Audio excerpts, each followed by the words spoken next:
when I wrote my very first book, as I said, I joined a creative writing course. Well, I had written books that had failed, but the book that actually got published, I joined a creative writing course because for the very reason that I was too, I guess, private and maybe embarrassed to show it to friends and family. I was very private about my writing, and I wasn't sure if it was good enough. So by joining the creative writing group, I met all these other people who felt exactly the same way.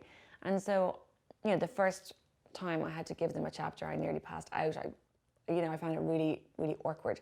And then after that, it was fine because everyone's in the same position and everyone's sharing their work and everyone's private about their work. And also, what people sometimes forget is that what you're writing, you're putting your heart and soul into it. So it's very important to you. And so criticism can be hard to take, but you have to accept it and you have to learn from it. And it is for the betterment of the book. So, for me, the first book, nobody read it until I had actually got a deal and an agent, except my creative writing group. From then forward, my husband actually is my first reader. And as a woman who writes women's fiction, I think it's great to have a man reading. And he will always tell me when male characters aren't working, or he'll sometimes say, that female character's becoming quite irritating. So I really like having a male point of view. I think that really works.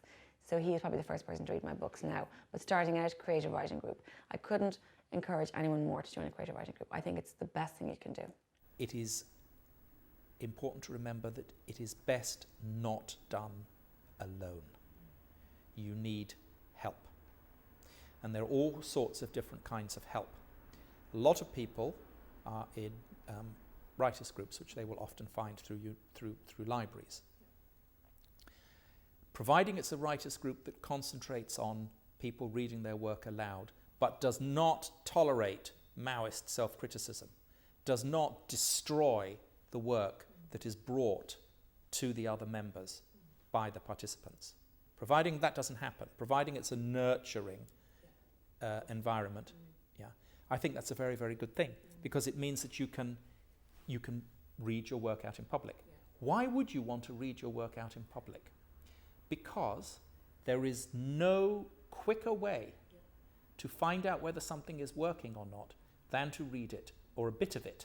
You don't have to read the whole thing, 5 pages will do it, than to read it in public. Because what happens when you're reading in public is you're reading, and you're nervous and you're anxious. You're not in public, you're just reading to the writers' group. But there's another bit of you that's monitoring the room, and it picks up on when people are shuffling and clicking their pens and bored and staring at the ceiling. And similarly, you will also, when you've got it right and you've got people listening, you will also pick up on that too. And what you want to get to is the ability to be able to produce prose that produces attentive listening, and to avoid writing prose that produces inattentive listening.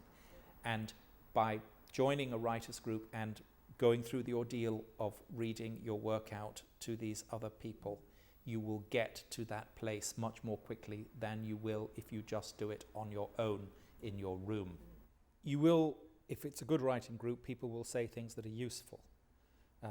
And by that I mean destructive criticism is pointless. We only want things that encourage. That doesn't mean that you can't say difficult things, but if it simply annihilates the text and the writer, then there's no point.